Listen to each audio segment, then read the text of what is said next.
Yo, what's up, you guys? This is Spiritgooroo with another video. I apologize, I'm a little late in the week for the midweek reading, but I guess we'll just go ahead and call it the end of the week reading, going into the weekend. How y'all doing? Thanks for joining me here. I do general readings. I'm pretty much based it off my own energy, but I feel like whoever's meant to see this is gonna see it, and whoever resonate with anybody that comes across. But just to warn you, I'm a Leo, so it might be some Leo/fire energy in here strong. But honestly, I feel like it's gonna apply to anybody. So let's get into it. Oh my gosh, I didn't even mean to shuffle this because wow. Okay, so I wasn't gonna shuffle this. I just forgot while I was started this video just now because the 10 of Cups was at the bottom of the deck, but I just shuffled again, and now the Sun is at the bottom of the deck. So the Sun is like overall energy, so that's good. And the Sun is the happiest card in the deck. So let's see what we got. I'm just gonna pull the cards off the top and see what's going on here. Wow. Wow. Wow. Wow. Wow. Wow. Okay, so I do past, present, future type reading. You know, a little quick three card spread. I can't talk today. Sorry, but anyway, so for the past energy, we got the 8 of Cups. As you can see, this guy is walking away.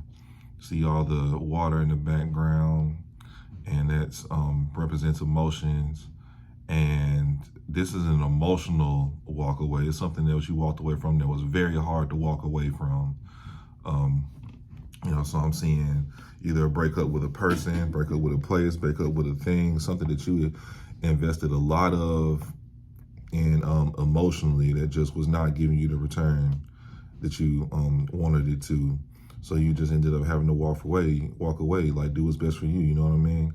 That's been an overarching theme in my life for the last couple of years, man, learning how to navigate through what's best for me and what I need to do versus what I want to do, and when those things come together, you know.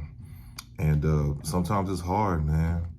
I recently had to break it off with like all three of these things, honestly, that I just mentioned. Like a girl that I thought I loved, you know, that situation just came to a point where it wasn't going to work out anymore. That was a painful thing to let go of. And even just a couple of days ago, I stopped smoking weed. That was painful, hard to let go of. Something that's been comforting me like for so long, but that's the problem. That was the exact problem though. It was making me too comfortable to the point that I was stagnant. Can't do that, you know? So that actually makes perfect sense coming to the Queen of Swords energy. You know, this is making those tough decisions. You know, that's what this pretty much is. Like the Swords cards means like all the sword suit represents the mind. You know, this comes with, and being the queen of your own mind, the queen of the sword that you use to cut through your life, you know what I mean? Cut the bullshit out of your life. And, you know, you have to be willing to do that, you know what I mean? Willing to make those tough decisions, willing to make them with love though, you know? And what really got me excited about this spread is the last card here is the Star, which represents, you know, healing. Oh gosh, it's nudity. I'm not monetized yet. But yeah, this represents healing. This represents coming into your own. This represents pouring into yourself, literally. Like you see, like the streams that she's pouring seems to be pouring into each other, you know? So this is a sense of not only independence, but, you know, becoming who you're really meant to be. Like I represent, this to me represents like authenticness and vulnerability and coming into yourself.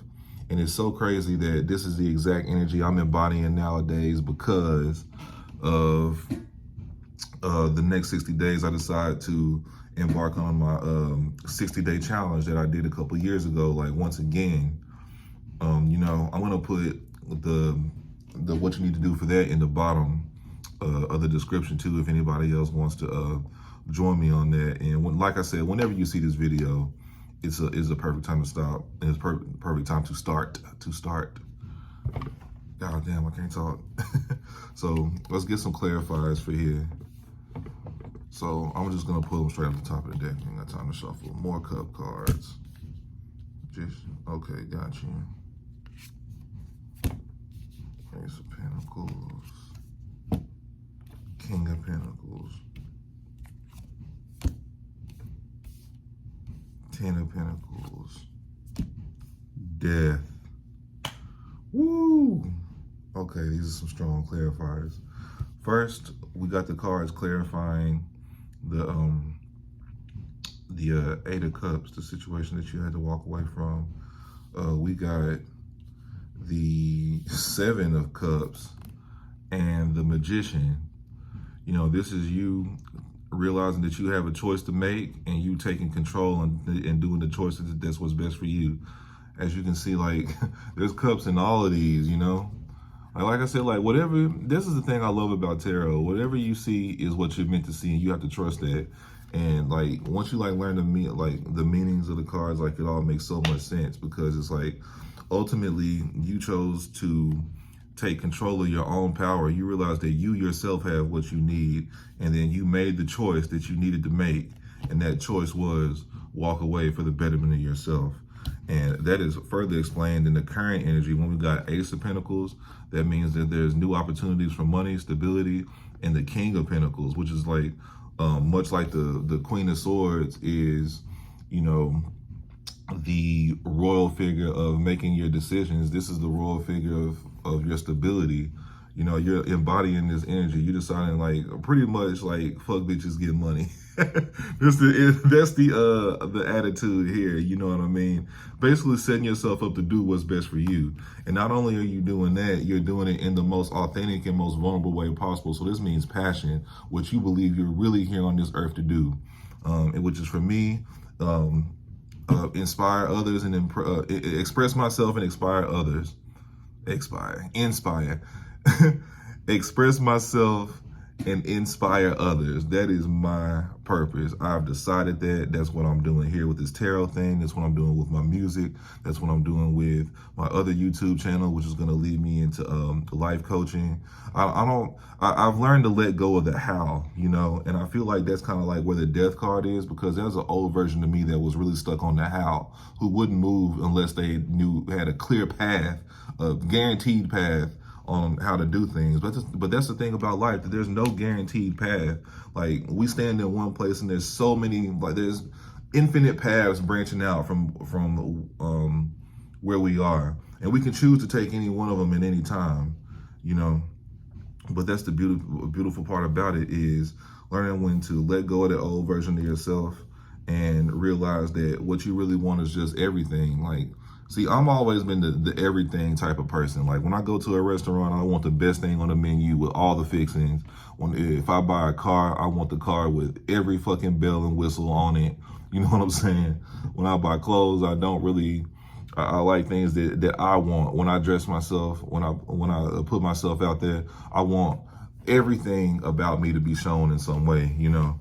And this is what this is like. This is like having the stability, the money, the love, the setup for the generational wealth, all of that. That's what I'm after. And the only way to do that is to be vulnerable and authentic and true to yourself. So with that being said, coming back to the 60-day challenge, it's called the 60-day identity shift challenge. This is meant to lock in the version of yourself that you know that you want to be. I'll go ahead and explain what it is in here, but for 60 days straight, so this is a perfect time to start it if you see this video today. For the next 2 months, every day, you have to do something that makes you stronger, do something that makes you smarter, do something that you're passionate about, and do something that's gonna help you financially, okay? So for examples, it is do something that makes you stronger, some type of exercise, some type of movement. If you from full-blown workouts to just walking, do something active, all right? Something that makes you smarter. Learn something in a day that you didn't know the day before. That's all you got to do. You know what I'm saying? And we can keep this simple or as complex as you want, but keep in mind you have to do this for 60 days now. But make it as simple, as complex as you want as possible, right?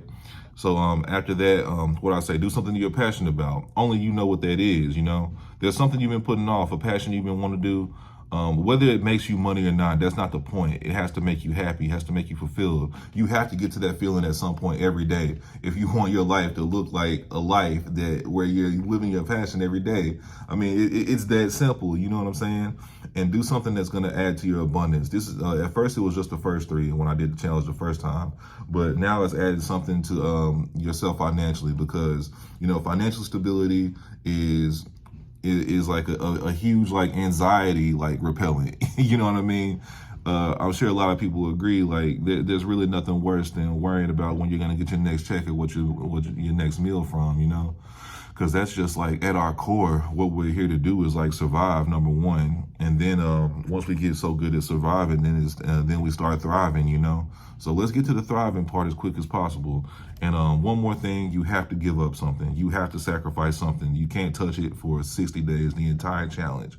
For me, I decided it was going to be weed, all right? And maybe even longer than that for weed, you know what I'm saying? Because it was time for me to take a break for a long time. But whatever it is for you, something that you need to let go of, you got to let it go for 60 days, and see how you feel afterwards. So anyway, I'll put the description of the whole challenge in the description below. And thank you guys for tuning in. Peace. And I'll see you guys really in a couple days before I begin the next week reading. And you guys have a wonderful weekend. Peace.